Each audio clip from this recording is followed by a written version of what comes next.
हमारा देश दो चीजों के लिए दुनिया में मिसाल माना जाता है। पहला, भारत की खेती का ताकत और दूसरा, भारत की जिद कि हमें किसी भी हालत में अपने लोगों को अनाज से वंचित नहीं होने देंगे। लेकिन आज इन्हीं दो बातों ने भारत को एक नए अंतर्राष्ट्रीय विवाद के बीच में लाकर खड़ा कर दिया है, क्योंकि अमेरिका और कनाडा दुनिया की सबसे प्रभावशाली अर्थव्यवस्थाओं में से दो देश WTO में भारत के खिलाफ खुलकर मोर्चा खोल चुके हैं। और वजह है भारत का चावल, वही चावल जिसने हमें ग्लोबल मार्केट का किंग बना दिया है। पूरी बात क्या है इस वीडियो में समझते हैं, लेकिन उससे पहले रोज इसी तरह के वीडियो देखने के लिए चैनल को अभी सब्सक्राइब कर लीजिए। तो यह विवाद अचानक नहीं उठा। असल में यह कहानी कई साल पहले शुरू हो गई थी, जब भारत ने कोरोना महामारी में करोड़ों लोगों को मुफ्त अनाज देना शुरू कर दिया। जब MSP पर सरकारी खरीद पहले से कहीं अधिक बढ़ने लगी और जब देश के भीतर कीमतें स्थिर रखने के लिए 2 साल तक चावल के निर्यात पर टुकड़ों टुकड़ों में चावल पर पाबंदियां लगाई गई, कभी MEP तो कभी डायरेक्ट बैन। इन फैसलों ने भारत के पास इतना चावल जमा कर दिया कि हमारे अपने गोदाम भर गए। और जब यही अतिरिक्त चावल ग्लोबल मार्केट में आया तो पूरी खेल बदल गया।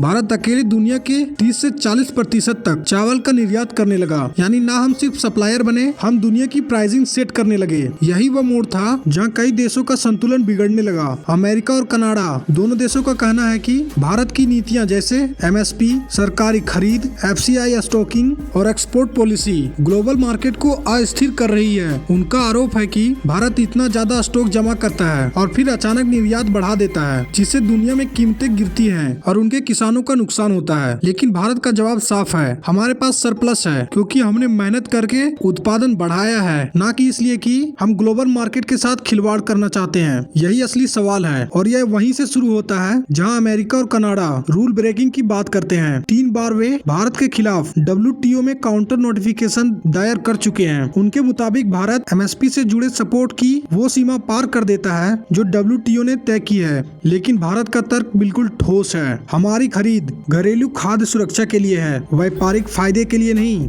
WTO में पीस क्लॉज मौजूद है जो देशों को फूड सिक्योरिटी प्रोग्राम चलाने की छूट देता है और भारत उसी का पालन कर रहा है। अपस्ट्रीम से लेकर डाउन स्ट्रीम तक भारत ने चावल की पूरी इकोनॉमी को रीशेप कर दिया। प्रोडक्शन बढ़कर 146 मिलियन टन, घरेलू खपत लगभग 120 मिलियन टन, यानी हर साल बड़े पैमाने पर सरप्लस। यह सरप्लस या तो गोदाम में सड़ता है या फिर देशों की मदद करता है जो चावल के लिए पूरी तरह भारत पर निर्भर हैं। लेकिन असल समस्या यह है कि अगर भारत एक्सपोर्ट रोके तो दुनिया परेशान, और अगर एक्सपोर्ट बढ़ाए तो भी कुछ देश नाराज हो जाते हैं। सबसे इंटरेस्टिंग हिस्सा यहाँ आता है, अमेरिका और कनाडा भारत को कहते हैं कि MSP सब्सिडी है, लेकिन खुद दशकों से अपने किसानों को भारी भरकम सब्सिडी दे रहे हैं। सीधी कैश सहायता, बीमा, कर लाभ, ये सब उनकी एग्रीकल्चर को इतने ऊंचे स्तर पर बनाए हुए हैं जहां विकासशील देश कभी पहुंच नहीं सकते। जब विकसित देश अपनी सब्सिडी दे तो वह मॉडर्न सपोर्ट सिस्टम कहलाती है, लेकिन जब भारत MSP दे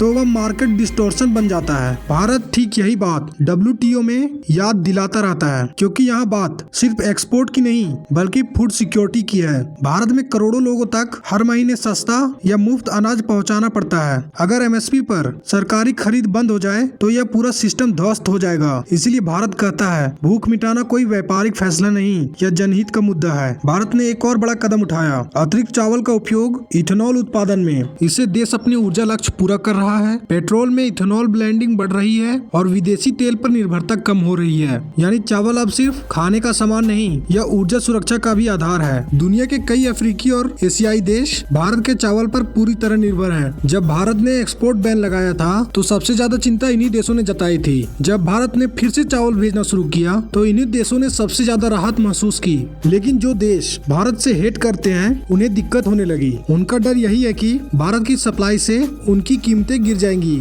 और उनका वॉल्यूम भरोसे में नहीं रहेगा। यह विवाद असल में नियमों का नहीं बल्कि मार्केट शेयर का है। भारत सबसे बड़ा खिलाड़ी बन चुका है और जिसे कई देश स्वीकार नहीं कर पा रहे हैं। उन्हें लग रहा है कि एक विकासशील देश उनके द्वारा स्थापित बाजार व्यवस्था को चुनौती दे कैसे सकता है। इसलिए WTO का मंच अब व्यापारिक प्रतिस्पर्धा का नया अखाड़ा बन चुका है। अमेरिका और कनाडा ने अपना विरोध तेज कर दिया है और भारत ने साफ कहा है कि हम हर सवाल का जवाब तथ्यों से देंगे और हमारी नीतियाँ देश हित के मुताबिक मुताबिक चलेंगी। आने वाले महीनों में WTO में यह बहस और तेज होगी, लेकिन एक बात तय है, भारत आज किसी भी दबाव में आने वाला नहीं। तो क्या अमेरिका और कनाडा भारत के प्रगति से परेशान है, या फिर उन्हें लगता है कि भारत की बढ़ती ताकत उनकी बाजार पकड़ को कमजोर कर देगी? यह सवाल खुला है, लेकिन भारत ने साफ संदेश दिया है, हम अपने किसानों का, अपने गरीबों का और अपने बाजार का हित पहले देखेंगे। आपका क्या मानना है? क्या यह विवाद सिर्फ नियमों का है या मार्केट शेयर की लड़ाई है? कमेंट में अपनी राय जरूर दें और अगर वीडियो पसंद आई हो तो इसे लाइक करके चैनल को सब्सक्राइब जरूर करें।